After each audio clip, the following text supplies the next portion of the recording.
അങ്ങനെ നമ്മുടെ ചന്ദ്രമതി ശ്രുതിയുടെ ചെവിക്കൽ നോക്കിയൊരു പെട പടച്ചിരിക്കുകയാണ് സുഹൃത്തുക്കളെ. എല്ലാ കൂട്ടുകാർക്കും ചെമ്പനീർ പൂവിൻ്റെ നാളത്തെ ഒരു അടിപൊളി പ്രൊമോ റിവ്യൂയിലോട്ട് സ്വാഗതം. ചെമ്പനീർ പൂവ് സീരിയലിനെ ഇഷ്ടപ്പെടുന്ന കൂട്ടുകാർ പ്രൊമോ റിവ്യൂന്ന് ലൈക്ക് അടിച്ചും സബ്സ്ക്രൈബും ചെയ്ത് സപ്പോർട്ട് ചെയ്തിട്ട് കാണണേ. അങ്ങനെ നമ്മുടെ സച്ചിയാണെങ്കിൽ നീലിമേനെ വിളിക്കുന്ന സമയത്ത് ചന്ദ്രമതി ആണെങ്കിൽ നീലിമയോട് പൊട്ടിത്തെറിച്ചുകൊണ്ട് പറയുകയാണ്, ഓഹോ എൻ്റെ മോനെയും പറ്റിച്ച് 50 ലക്ഷം രൂപയായിട്ട് മുങ്ങിയ കള്ളി നീയായിരുന്നു അല്ലേ.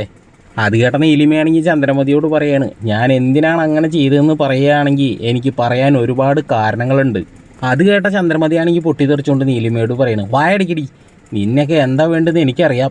നീ ഇപ്പോൾ എൻ്റെ മുന്നിൽ തന്നെ വന്നത് എന്തായാലും നന്നായി. ശ്രീകാന്തേ, പോലീസിനെ വിളിയടാ. അത് കേട്ട നീലിമയാണെങ്കിൽ ചന്ദ്രമതിയോട് പറയാണ്, ഞാൻ 50 ലക്ഷം രൂപ തട്ടിയെടുത്തു എന്നുള്ളത് സത്യം തന്നെയാണ്. പക്ഷേ ആ 50 ലക്ഷം രൂപ നിങ്ങളുടെ മകന് ഞാൻ തിരിച്ചു കൊടുക്കുകയും ചെയ്തു.